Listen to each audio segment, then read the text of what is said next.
Hi, some of you might have heard that there is currently underway a review into the health and safety legislation and systems in New Zealand. There's been a organisation set up to do this by the government, and it's an incredibly important and timely review. We've got an absolutely disastrous record on health and safety, 7 times more accidents here than in the UK.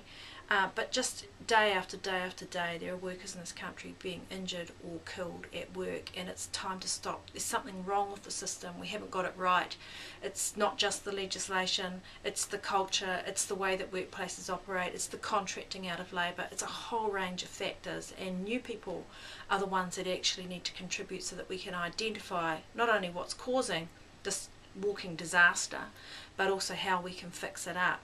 The inquiry has got a very open submission process and a range of public meetings happening now. They're starting on the 9th of October. They're only running for a very short time, so you need to go to the website, which is www.hstaskforce.govt.nz. On that website you'll find out where the public meetings are. As I say, the first one's starting on the 9th of October. There's hui and there's special meetings organised for Pacific workers as well, and general meetings, general public meetings.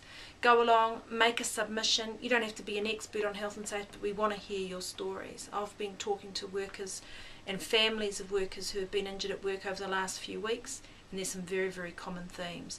No systems, very poor terms and conditions, overwork, fatigue, stress. The demand on them doesn't allow them to comply with health and safety, even though all the boxes might be being ticked. Lack of representation, lack of voice.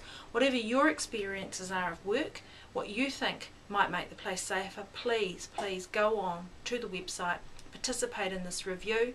The government's opened the door to it. It's very timely. The risk is if your voice is not heard, if our voice is not heard, then actually what will come out won't be good stuff. We need to make sure that good stuff comes out of this and that we sort out what is a really, really serious issue in New Zealand workplaces.